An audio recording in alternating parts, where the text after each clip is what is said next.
So what's that one goal you've been putting off? The one you keep telling yourself is just too big or way too difficult? Well, today we're going to break down a powerful philosophy that's designed to silence that little voice of doubt. We're going to tap into the voice of success that's inside all of us, using some incredible insights from a really inspiring speech. Let's dive right in. The whole idea we're exploring today really starts with this question, which just cuts straight to the heart of the matter. It targets that constant low-level buzz of anxiety that so many of us live with. The tension from deadlines, expectations, and our own ambitions. The message here is simple.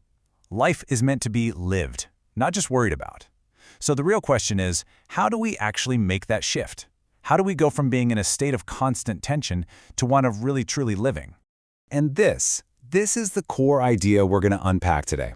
See, the greatest obstacle you'll ever face isn't some competitor or a tough exam or not having enough money. Nope, the true battle, the one that really defines whether you succeed or fail, is the one you fight against yourself, inside your own mind. Okay, so let's start with the first principle, which is the foundation for everything else. It's this idea that your thoughts don't just describe your world, they actually literally create it. This right here is the bedrock. If that little voice in your head keeps saying, "I'm not good enough," then guess what? You won't be. But if you truly believe you're capable, you start acting that way. Like the speaker says, everything depends on your thinking. Now, this isn't about some kind of blind optimism. It's about consciously choosing the lens you're going to look through for every single challenge and every opportunity. This lays it out perfectly. The two fundamental paths you can choose. On one side, you've got the path of the passenger, who only sees roadblocks and is always waiting for someone else to give them a push. And then you have the path of the creator, the person who embraces the journey and sees a way forward, even when the path isn't clear. The most important decision you make every single day is which of these two people you're going to be. So once you've got your mind right, what's next? Well, you have to actually confront the work itself. And this next section, it's all about completely destroying that myth of overnight success. This line is just so powerful because it's a real wake-up call. It's a reminder that success is never an accident. While one person is resting, somewhere else, someone is putting in the hours, grinding away in the quiet of the night. Your competition isn't just the person you can see, it's all that unseen effort happening every single moment. And this visual really captures that idea perfectly. That ultimate destination, that manzil, or big goal you're aiming for, isn't reached in a single heroic leap. No way. It's built. It's the sum of all the small, sometimes tedious, but absolutely essential steps you take every single day. Success isn't found. It's constructed, one block at a time. So, what does that construction actually look like? Well, this way of thinking breaks it down into this deceptively simple formula. It's not about massive, exhausting efforts that lead to burnout. It's about small, consistent actions. A little bit of focused effort, a little bit of sacrifice and comfort, and having the patience to trust the process, day after day.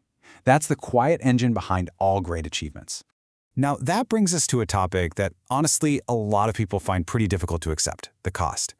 Success is not free. There is always a price to be paid. The source uses this really powerful word, tag, which we often translate as sacrifice. But it's more than just giving something up.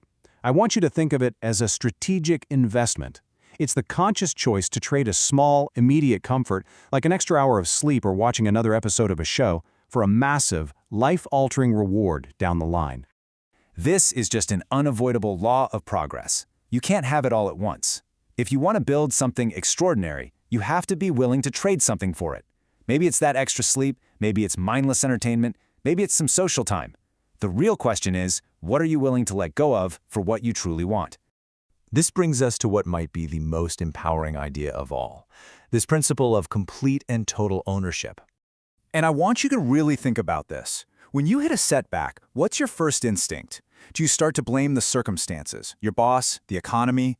The philosophy we're looking at challenges us to stop looking outward and instead turn our gaze inward. And here is the answer. This isn't a suggestion, it's a command, a call to action. You are the author. You are the architect. No one else is holding the pen and no one else is laying the bricks for you. The power to write the next chapter and build the world you want to live in, it belongs entirely to you. Here's the fundamental shift you have to make. Complaining is passive. It's literally giving your power away to other people and other things. But taking responsibility? That's an act of creation. It reclaims that power. The moment you stop blaming and start building is the moment your entire world can change. And that brings us to our final and maybe most aspirational idea. This journey isn't just about achieving a personal goal. It's about who you become in the process. This is the ultimate purpose laid out in the speech. The goal isn't just to get through life. It's to live in such a way that your journey becomes a misal, an example, an inspiration for others. It's about living a life that silently tells everyone who comes after you, this is what's possible. And how do you forge a life like that? Well, you walk this path. You master your inner world. You commit to that daily grind. You make the necessary trade-offs, and you take the pen to write your own story. You just keep moving forward, step by step. And so we end right here. The blueprint has been laid out for you. The pen is now in your hand. The biggest battle is within you. The journey is built every single day, and you are the only author. So the only question left is, what will you write?